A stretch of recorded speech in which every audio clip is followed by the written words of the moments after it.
Captain Lee Tae-ho stood on the bridge of humanity's first interstellar ship, the New Dawn. Through the viewing window, he could see stars that no human had ever seen before. After centuries of dreaming about meeting other life in the universe, this moment had finally come. "Captain, we're getting a signal," said Dr. Park Soo-jin from her station. She was the team's expert on alien languages and biology. "It's coming from that massive structure ahead." The structure was bigger than any city on Earth. It looked like a giant ring made of crystal and metal floating in space.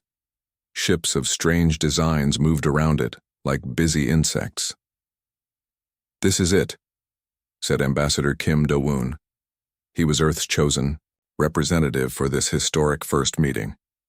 "After all these years of wondering if we're alone in the universe, we finally have our answer." The signal came through their speakers. Somehow the aliens had learned human languages. The voice was cold and mechanical. "Primitive vessel from the third planet of System Sol 3. You are ordered to stop.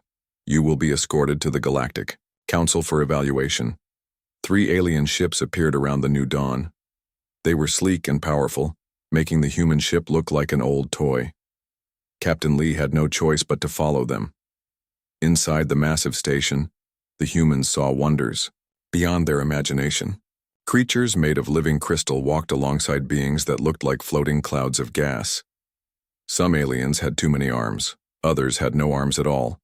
The station itself seemed alive, with walls that glowed and moved. The humans were brought to a huge chamber where 12 different types of aliens sat on raised platforms. This was the Galactic Council, the rulers of known space. The leader was a Vextari, a being made of living crystal that sparkled with inner light. When it spoke, its voice echoed like breaking glass. "I am High Counselor Vexthala. You are from the species called humans, correct?" "Yes," Ambassador Kim stepped forward. "I am Kim Do-woon, speaking for all of Earth. We come in peace hoping to join the galactic community." A sound like laughter came from the gas creature called Morthal. "Join us? You have barely learned to travel between stars. Your people still fight wars on your own planet." "That's true," Kim admitted. "But we've also shown we can work together. We built this ship as one planet, with all our nations cooperating." "Cooperation born from curiosity," said another council member, a creature that looked like a giant insect. "We have studied your species for some time.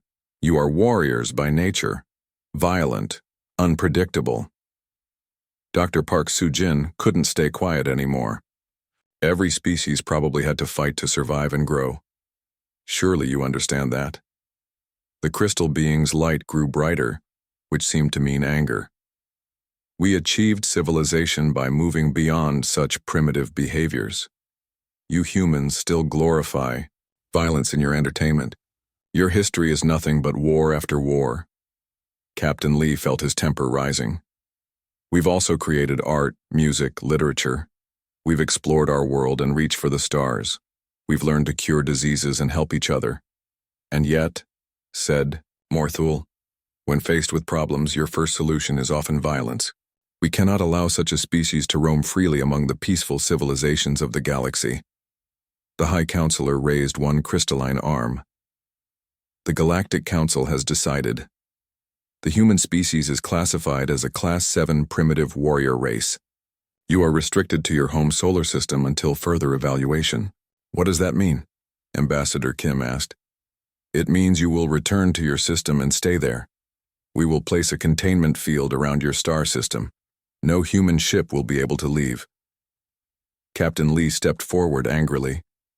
"You can't imprison an entire species. We have rights." "You have the rights we give you," the insect-like creature clicked. "Be grateful we do not eliminate you as a threat." "However," the High Counselor continued, "we are not unreasonable. We will establish automated mining operations in your system. The resources will help fund your development. Think of it as payment for the civilization lessons you clearly need." Dr. Park Soo-jin realized what this meant. "You're going to strip mine our solar system while keeping us trapped? Your asteroid belt contains valuable minerals. Your outer planets have useful gases. These will be harvested efficiently." Ambassador Kim felt sick. And if we refuse? The chamber filled with an uncomfortable silence. Finally, Morthul spoke. Refusal is not an option for primitive species. The humans were escorted back to their ship by alien guards. As they prepared to leave, Captain Lee looked back at the massive station. They think they're so superior, but they're just bullies with better technology. What do we tell Earth? Ambassador Kim asked quietly.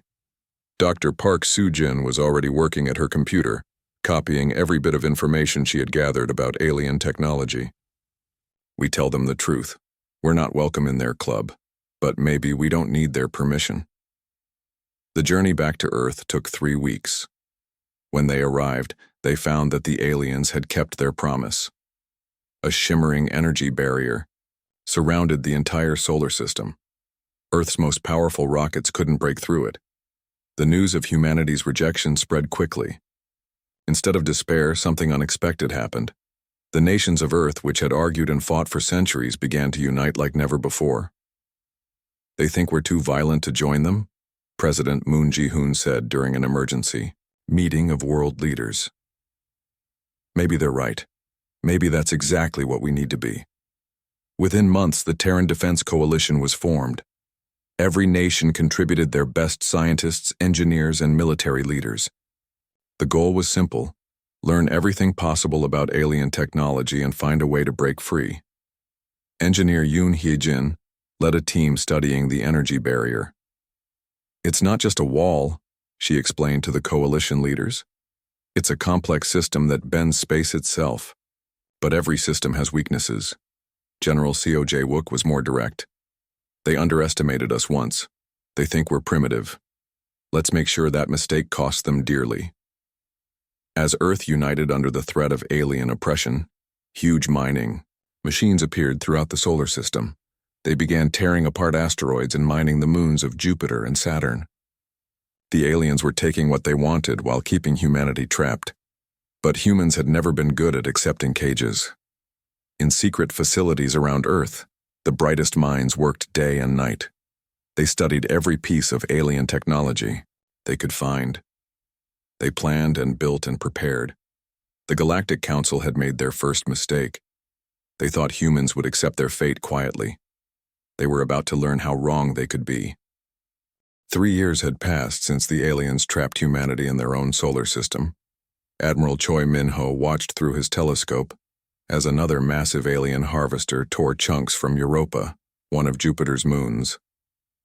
The beautiful ice world was being destroyed piece by piece. "Sir, the tidal measurements are getting worse," reported Lieutenant Nam from the monitoring station. "The gravitational changes are affecting Earth's oceans. The coastal cities are flooding more often." "Admiral," Choi nodded grimly. The alien mining operations were destroying the delicate balance of the solar system. Earth's climate was changing as the gravitational pull from the outer planets shifted. Storms were getting stronger. The seasons were becoming unpredictable. Down. On Earth, engineer Yoon Hye-jin had been working without sleep for days. She finally understood how the alien faster-than-light travel worked. "It's brilliant," she told her team. "They don't actually go faster than light. They fold space itself, making the distance shorter. Can we copy it?" asked Dr. Kim, her assistant. "Better than copy it." Yoon Hye-jin smiled for the first time in months. "I think we can improve it. Human engineering has always been about making things work better with less." In the Military Command Center, General Seo Jae-wook studied reports from around the solar system. The Terran Defense Coalition now had ships throughout the system, watching the alien mining operations. They had learned much by observing the automated harvesters. "The aliens are overconfident," he told his staff. "Their mining ships have powerful shields but weak weapons. They never expected anyone to fight back." "Because they think we're trapped," said Colonel Park. "They believe their energy barrier makes us helpless." General Seo smiled coldly. "Every prison has a guard, and every guard can be defeated." The breakthrough came when Yoon Hye-jin's team successfully tested their first human-built faster-than-light engine. It was smaller than the alien versions and used less energy. More importantly, it worked differently enough that it might be able to punch through the energy barrier around the solar system. But before they could test it, disaster struck. The largest alien harvester, a machine the size of a small moon, was working in the asteroid belt between Mars and Jupiter. Something went wrong with its gravitational controls. Instead of pulling in asteroids, it began pulling in everything nearby, including New Geneva Station. Captain Oh Min-jun commanded the station, home to 50,000 people. All ships, emergency evacuation, he broadcast as the massive harvester's gravity field caught the station. Ships raced to rescue people, but there wasn't enough time. The harvester's automatic systems didn't recognize the difference between a space station and an asteroid. It pulled New Geneva Station into its crushing machinery. Admiral Choi watched helplessly as 50,000 people died in seconds. The harvester processed the station like any other piece of metal and rock, then continued its work as if nothing had happened. The news reached Earth within hours. President Moon Jae-hoon called an emergency session of the Terran Defense Coalition. The mood in the room was dark with anger and grief. "They've gone too far," President Moon said quietly. 50,000 innocent people are dead because these aliens see us as nothing more than insects. The harvester's computers probably didn't even register that people died, said Dr. Park Soo-jin, who had become Earth's expert on alien technology. To them, we're not worth programming safeguards for. Admiral Choi stood up. Then it's time we taught them what happens when you underestimate humans. I request permission to begin military operations against the alien mining fleet. You have it, President Moon replied without hesitation. All of it. The Galactic Council received word of humanity's rebellion with amusement. High Counselor, Vex Thala laughed, a sound like crystal breaking. The primitives are angry? How entertaining. Send Patrol Fleet 7 to discipline them. Patrol Fleet 7 consisted of 12 alien warships, each one more advanced than anything humanity had ever built. The fleet commander, a mortal named Gashitar, considered this mission beneath him. Primitive weapons cannot even scratch our shields, he told his crew. This will be over quickly. The alien fleet dropped out of faster-than-light travel near Earth's moon, expecting to find desperate humans ready to surrender. Instead, they found Admiral Choi's fleet waiting for them. The human ships looked primitive compared to the sleek alien vessels. They were built from salvaged materials and powered by fusion reactors that the aliens considered outdated. But Admiral Choi had learned something important during his 3 years of preparation. Remember, he broadcast to his fleet, we're not trying to out-technology them. We're going to outthink them. The battle began when Gashitar ordered his ships to fire warning shots. The humans responded by launching every missile they had. The aliens' shields easily stopped the primitive weapons. As expected, Gashitar said. Now destroy their... He never finished the sentence. The human missiles hadn't been meant to damage the alien ships. They were meant to deliver something else. A computer virus that Dr. Park Soo-jin had spent 2 years developing. The virus spread through the alien ships' networks like wildfire. Shields failed. Weapon systems shut down. Life support began failing on several ships. Impossible! Gashitar gasped as his command ship systems crashed. How? Did they penetrate our networks? Admiral Choi's voice came over the communication system. You spent 3 years studying our solar system. We spent 3 years studying you. The difference is we learned. The human ships moved in with kinetic weapons, simple projectiles fired, at high speed. Without their shields, the advanced alien ships were surprisingly fragile. Within an hour, Patrol Fleet 7 was completely destroyed. News of the victory spread quickly through human space. For the first time since the imprisonment began, there was hope. But Admiral Choi knew this was just the beginning. They'll send a bigger fleet, he told his officers. When they do, we need to be ready. Engineer Yoon Hye-jin approached him with a grin. Admiral, I have good news. We found a way to break through their barrier, but we need to hit it from the outside. How do we get outside? We don't go around the barrier, she explained. We go through it. My new faster-than-light drive can slip between the energy frequencies of their barrier. It's risky, but it should work. General Seo Jae-wook was already planning the next phase of the war. If we can get ships outside the solar system, We can strike their mining operations throughout the galaxy, make them spread their forces thin. Admiral Choi looked out at the wreckage of the alien patrol fleet. They wanted to keep us in a cage. They thought we were too dangerous for the galaxy. He turned to his officers with a grim smile. Maybe they were right. The war between humanity and the Galactic Council had begun. The aliens still didn't understand what they were facing. They thought this was a simple rebellion that could be crushed with superior technology. They were about to learn that humans had survived on their violent world, not despite their nature, but because of it. And now that nature was focused on one goal, freedom, no matter what the cost. The Galactic Council was no longer laughing. In the 6 months since Patrol Fleet 7's destruction, humanity had broken free from their solar system and spread across the galaxy like a plague. High Counselor Vexthala stared at the reports with growing alarm. "How many systems have they attacked?" he asked.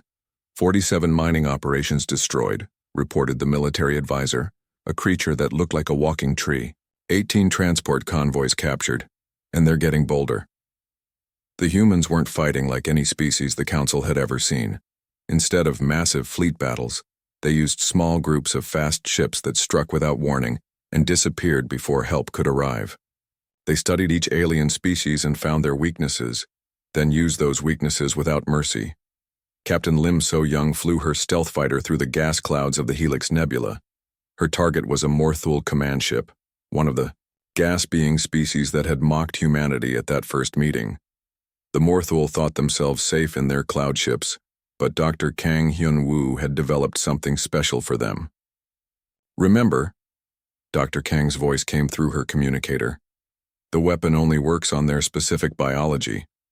It won't hurt the other species they keep as slaves."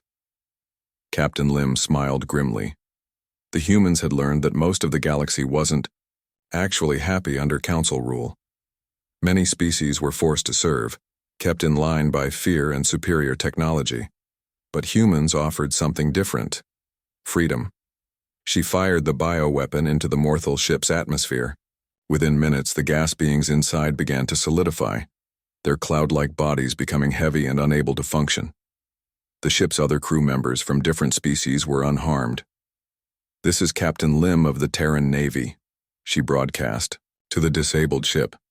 "Any non-Morthul crew who wants freedom, prepare to be rescued. Everyone else, you have 1 minute to abandon ship." Most alien species had never seen anything like human warfare. The Council had always fought with rules, formal declarations, honorable single combat, agreed-upon boundaries. Humans fought to win. On the Council capital world of Nexus Prime, President Moon Jae-hoon's declaration was being broadcast across the galaxy. "To all species under Council rule, humanity offers you a choice. Join us and be free, or stand with your oppressors and face the consequences." The response was immediate. On dozens of worlds, slave species rose up against their Council masters. They might not have human weapons, but they had something else: the knowledge that freedom was possible. The Council finally decided to end this rebellion with overwhelming force. They gathered the greatest fleet in galactic history, over 10,000 ships from all 12 member species. It was enough firepower to destroy entire star systems. Admiral Choi received the intelligence reports with calm determination. 10,000 ships, he said to his staff. "They really want us dead." "Sir, we have maybe 300 ships total," said Colonel Park. "The odds are impossible." "Good," Admiral Choi replied. "Humans have never been good with easy fights." The final battle began at Kepler Station, a massive trading post that the humans had captured and turned into their main base. Dr. Kang Hyun-woo had spent months preparing special surprises for each Council species. For the crystal-based Vextari, he had developed sonic weapons that shattered their bodies at specific frequencies. For the insect-like Zefkari, he had created pheromone bombs that drove them into uncontrollable panic. Each species faced weapons designed specifically to counter their biology and psychology. But the humans' greatest weapon was something the Council never expected: the alien slaves fighting alongside them. "This is impossible." High Counselor Vexathala screamed as his fleet was torn apart by their own former slaves. They're supposed to fear us. Fear only works when people have no hope. Admiral Choi's voice came over the communications. We gave them hope. Now we're giving them revenge. The battle raged for 3 days. The Council's superior numbers meant nothing when half their ships were being sabotaged from within by their own crews. Species that had been enslaved for thousands of years finally had a chance to strike back. Captain Lim led a desperate assault on the Council's flagship, a massive vessel that housed the 12 Council members. Her small fighter squadron faced impossible odds, but they had one advantage. They were fighting for something they believed in. All fighters, remember the plan, she broadcast. We're not trying to destroy the ship. We just need to get inside. Fighters crashed through the flagship's landing bays like bullets through paper. They had stripped away all unnecessary equipment to maximize speed and maneuverability. Inside the ship, human Marines in powered armor fought their way toward the command center. The Council members tried to escape, but found their personal ships sabotaged by their own servants. For the first time in 10,000 years, the rulers of the galaxy were trapped and helpless. High Counselor Vexathala faced Admiral Choi in the ship's command center. Around them, the sounds of battle echoed through the corridors as human forces secured the vessel. You don't understand what you've done, Vexathala said desperately. The Council has kept order in the galaxy for millennia. Without us there will be chaos. Without you there will be freedom, Admiral Choi replied. The only chaos will be species learning to govern themselves instead of being governed by bullies. We are not bullies. We are civilization. Admiral Choi looked at the crystal being with disgust. You keep entire species as slaves. You strip mine solar systems without caring about the people who live there. You judge other species as inferior and lock them away like animals. If that's your idea of civilization, then maybe the galaxy needs a little chaos. The arrest of the Council members was broadcast across the galaxy. Within hours, the remaining Council fleets began surrendering or simply abandoning their posts. The 10,000-year-old government dissolved in a single day. But victory came with a price. The galaxy was in chaos, just as Vexathala had predicted. Dozens of species were suddenly free, but had no idea how to govern themselves. Trade networks collapsed. Some systems descended into civil war as different groups fought for power. President Moon Ji-hoon addressed the galaxy from the captured Council station. The Terran Defense Coalition never wanted to rule the galaxy. We only wanted to be free. But freedom means responsibility. We will help any species that wants to build a better government. We will protect those who cannot protect themselves. And we will never again allow any government to enslave entire worlds. Dr. Park Soo-jin stood beside him, now serving as humanity's chief xenologist. The Galactic Council is dead, she announced. In its place, we offer the Galactic Alliance. Any species can join as equals. Any species can leave if they choose. The only requirement is that member species cannot enslave others. The response was mixed. Some species eagerly joined the new alliance, grateful for human protection and the promise of freedom. Others were suspicious of humanity's motives, wondering if the humans were just new masters replacing the old ones. But in the deep space monitoring stations scattered throughout the galaxy, something else was happening. Strange signals were being detected from beyond the galactic rim, signals that didn't match any known technology. Captain Oh Min-jun, now commanding a deep exploration vessel, was the first to investigate. What he found in the darkness between galaxies would change everything humanity thought they knew about their victory. Ancient ships drifted in the void, their hulls covered in symbols that no living species could read. Inside one of the derelicts, Captain O's team made a discovery that chilled them to the bone. The ship's logs told of a species called the Kor Valeth, who had once ruled the galaxy 50,000 years ago. They had been powerful, advanced, and united. Everything the Galactic Council had feared humanity would become, and they had been completely wiped out by something they called the Eternal Predator.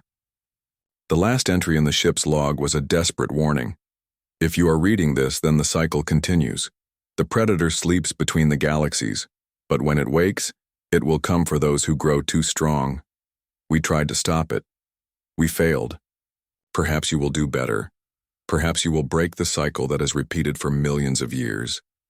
Captain O transmitted his findings back to Earth with growing dread.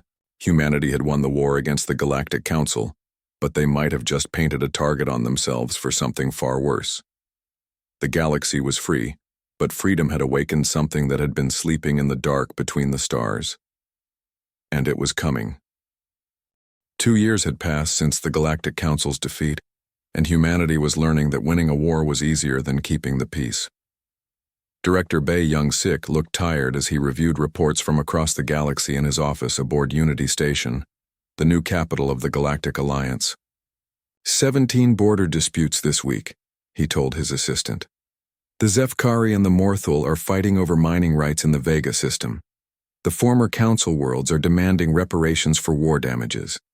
And half the new member species don't trust the other half. The fall of the council had created a power vacuum that dozens of species were trying to fill. Without the council's iron rule, old grudges and territorial disputes that had been suppressed for millennia suddenly exploded into open conflict. Some species looked to humanity as their new protectors. Others saw them as conquerors who had simply replaced the council with their own empire. The truth was somewhere in between, and that made Director Bae's job nearly impossible. "Sir, we have another situation," his assistant said nervously. "The Vextari survivors are claiming that humans are no better than the Council. They're saying we're forcing our values on species that never asked for our help." Director Bae rubbed his temples. The surviving Council species were bitter about their defeat, but they weren't entirely wrong. Humanity had destroyed their government and replaced it with something they believed was better. But who had given humans the right to make that choice for the entire galaxy? In the Outer Rim territories, Captain Oh Min-jun continued his exploration missions. The discovery of the Corvallis derelicts had opened up a whole new field of study. Teams of archaeologists and scientists worked around the clock to understand the ancient civilization. Scientist Shin Un-mi had become the galaxy's leading expert on Corvallis technology. She spent her days in the ruins of their ancient cities, trying to piece together what had happened 50,000 years ago. They were remarkable, she told Captain O as they explored a Corvallis research station. Their technology was more advanced than anything we've seen. They had mastered dimensional travel, could manipulate time itself, and had spread across multiple galaxies. Then how did they all disappear? Captain O asked. Shin Yun-mi led him to a wall covered in ancient symbols. Her translation equipment had finally cracked their language. According to this, they didn't disappear gradually. They were wiped out in a single coordinated attack across thousands of star systems, all at the same time. The translation scrolled. Across her screen, the eternal predator came from the void between realities. It consumed entire worlds, not for resources, but for the simple act of consumption. We fought with all our technology, all our weapons, nothing could stop it. Captain O felt a chill. What exactly is this predator? That's what I'm trying to understand, Shin Yun-mi replied. From what I can tell, it's not a single creature. It's something that exists across multiple dimensions at once. The Corvallis called it the harvest that walks between stars. More disturbing discoveries followed. The Corvallis records showed that theirs wasn't the first civilization to be destroyed. The galaxy operated on cycles, every 50,000 years. When a species became too advanced or too unified, the predator would awaken and destroy them. The council knew, Shin Yun-mi realized with growing horror. That's why they kept everyone weak and divided. They weren't just power-hungry tyrants. They were trying to prevent the galaxy from becoming advanced enough to trigger another harvest. Back on Earth, President Moon Ji-hoon received the report with grim understanding. He called an emergency meeting of his top advisors in the secure bunker beneath Seoul. "So you're telling me," he said slowly, "that by defeating the Council and uniting the galaxy, we've essentially signed our own death warrant?"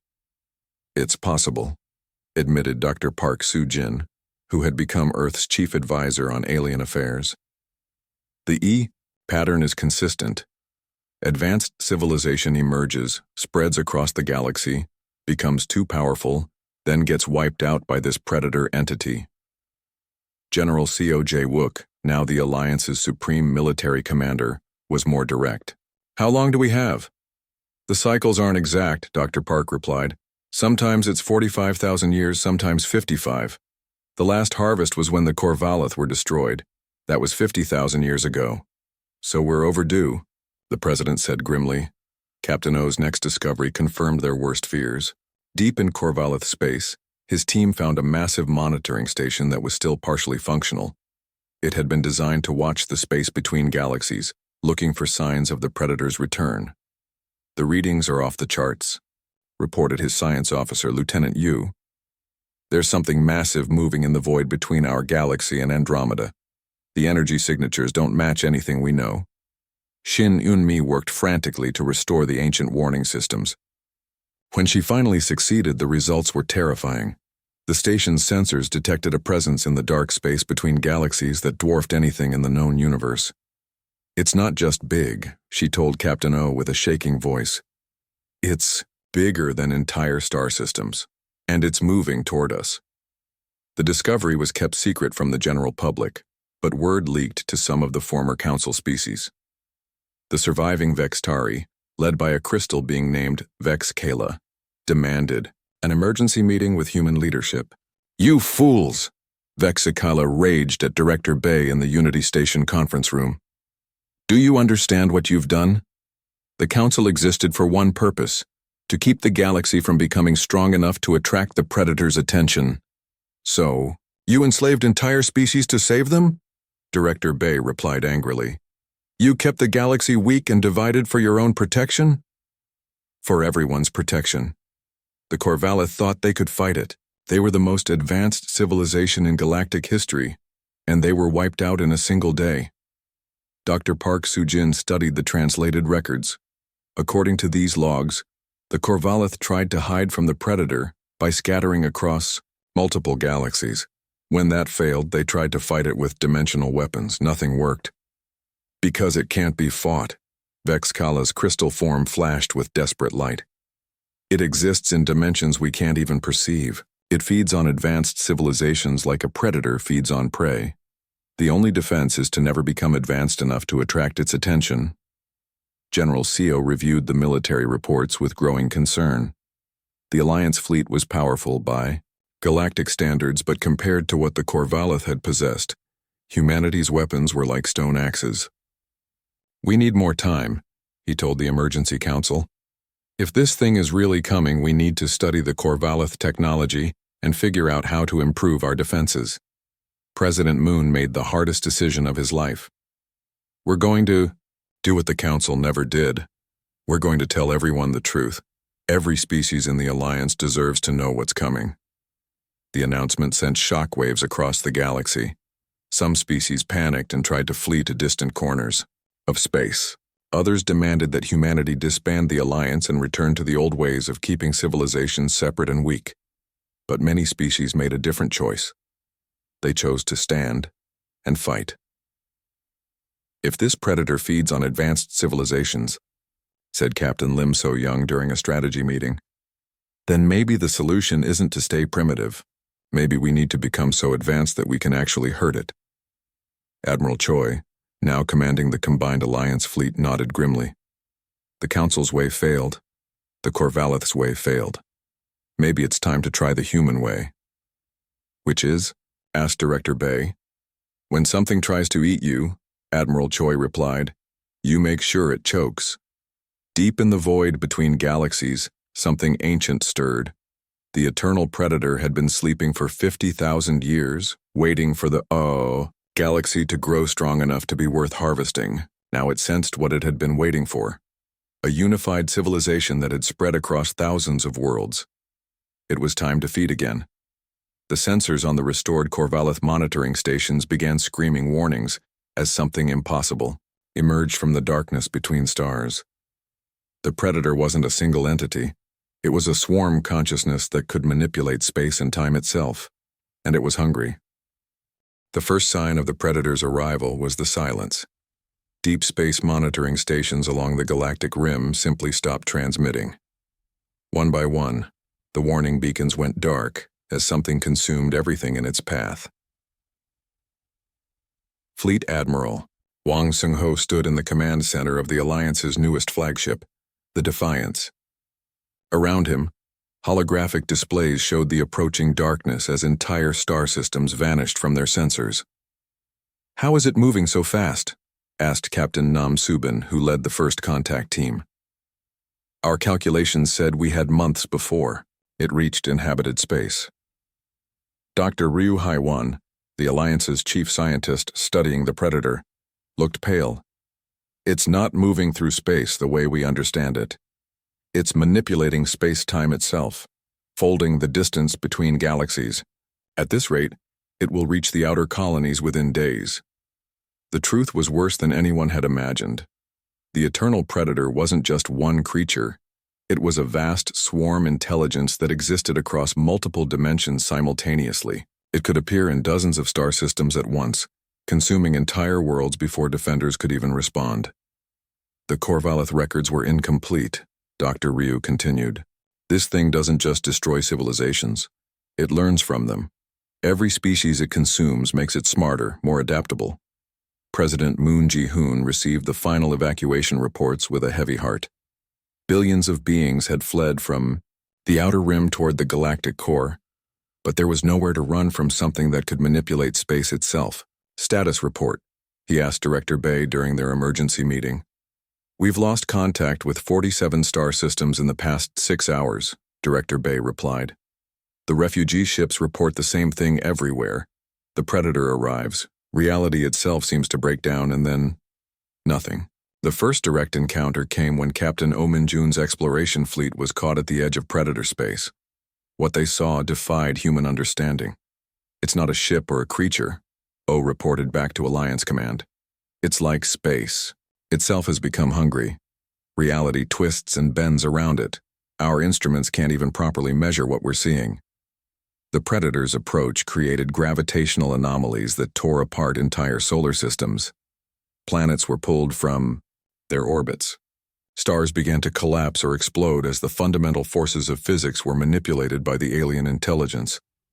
But worse than the physical destruction was the psychological effect. Crew members exposed to the Predator's presence reported nightmares and hallucinations.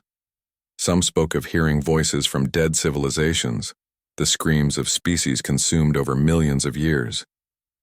"It's not just destroying matter," Dr. Park Soo-jin realized after studying the reports. "It's consuming information, memories, entire histories. When it destroys a species, they don't just die, they're erased from reality itself." The Alliance. Fleet gathered at the fortress world of New Terra, humanity's greatest military installation. Every species that could fight had sent ships.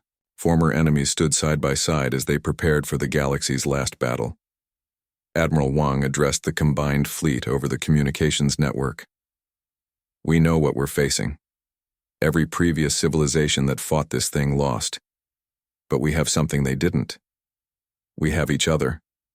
Humans, Vextari, Morthal, Zefkari, and dozens of other species all fighting as one." Captain Lim So-young led the first wave of fighters when the Predator reached the outer defenses. What she saw through her cockpit window would haunt her dreams forever, if she lived to have any. The enemy wasn't a fleet of ships, but reality itself gone wrong. Space twisted into impossible shapes. Light bent in directions that didn't exist. Her instruments showed readings that made no sense. "All fighters, maintain formation," she broadcasted, fighting to keep the fear out of her voice. "Remember, our job is to buy time for the main plan." The main plan was desperate beyond belief. Dr. Ryu had discovered that the Predator, despite its power, had one weakness. It existed partially in normal space-time. If they could trap it in a collapsing dimensional pocket, they might be able to contain it. "The theory is sound," he had explained to the War Council. "But the execution requires someone to manually trigger the dimensional collapse from inside the Predator's reality field. It would be a suicide mission." Admiral Wang had volunteered immediately. "I've spent my whole career protecting humanity and our allies. If this is how it ends, then so be it." The battle for New Terra lasted 18 hours. Alliance ships fought desperately against an enemy that could appear anywhere, attack from dimensions they couldn't see, and consume their weapons' energy to make itself stronger. But humans and their allies had learned something important during their war against the Council. Sometimes the best strategy is the one your enemy doesn't expect. Instead of trying to match the Predator's advanced technology, they used its own power against it. Engineer Yoon Hye-jin had developed a network of quantum anchors that could temporarily stabilize local spacetime. It's like creating islands of normal reality in an ocean of chaos, she explained as the anchors were deployed throughout the battle zone. The plan worked better than hoped. Trapped in pockets of stable space, the Predator became vulnerable to conventional weapons. For the first time in millions of years, someone was fighting back successfully. But the victory was temporary. The Predator quickly adapted, learning to destroy the quantum anchors faster than they could be replaced. The Alliance fleet began to fall back toward the galactic core. "Sir, we're receiving a transmission from the Corvallis monitoring station," reported Lieutenant Yu. "It's some kind of automated message." The message was a final gift from the long-dead civilization. Hidden deep in their ancient databases was a map showing dimensional weak points throughout the galaxy, places where reality was thin enough for the Predator to fully manifest in normal space. If we can force it to one of these locations, Dr. Ryu realized, we might be able to trap it completely. The nearest weak point was in the galactic core, near the massive black hole that anchored the galaxy. It was also where the Predator was, heading anyway, drawn by the dense concentration of civilizations fleeing toward the center. Admiral Wang made his decision. "All ships, fall back to the core. We're going to make our stand at the galaxy's heart." The final battle took place in the shadow of the galactic black hole, surrounded by the ruins of ancient civilizations. The combined Alliance fleet, now reduced to fewer than 1,000 ships, faced an enemy that had consumed entire galaxies. "This is it," Admiral Wang announced to the fleet. "We're not just fighting for our species or our worlds.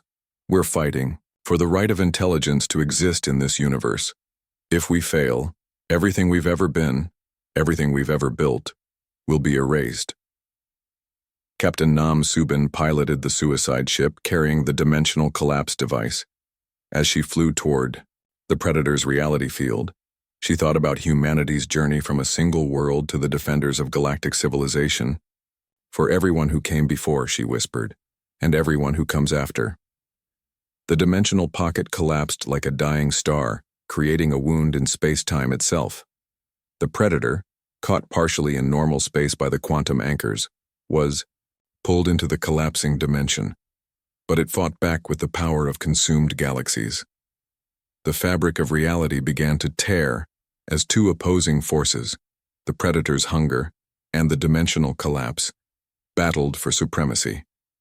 Admiral Wang's ship was caught in the gravitational maelstrom as spacetime folded in on itself. In his final transmission, he said simply, "Tell Earth that we kept our promise. The galaxy is free." The collapse worked, but at a terrible cost.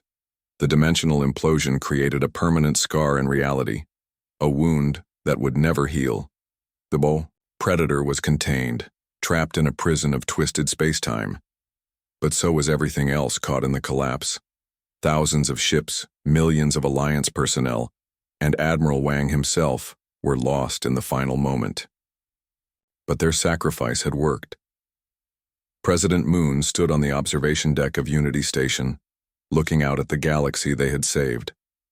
The dimensional scar was visible even from here, a dark wound among the stars that served as a permanent reminder of what they had faced. "How long will it hold?" asked Director Bay. Dr. Ryu consulted his instruments. The dimensional prison should contain the Predator for at least 50,000 years, maybe longer. By then, hopefully, the galaxy will have developed better defenses. The aftermath of the Predator War changed everything. The surviving species, having fought side by side against extinction, formed closer bonds than ever before. The old prejudices and territorial disputes seemed petty compared to what they had faced together. But humanity had learned something else from the ancient records. The Predator was not unique. Throughout the universe, other such entities existed, sleeping between galaxies or dimensions. waiting to consume any civilization that grew too advanced. We can't prevent them all, President Moon told the new Galactic Council, now made up of representatives from every surviving species. But we can be ready. We can make sure that the next time something like this happens, the galaxy won't face it alone. The humans who had once been dismissed as primitive warriors had become the galaxy's guardians, not through conquest, but through sacrifice.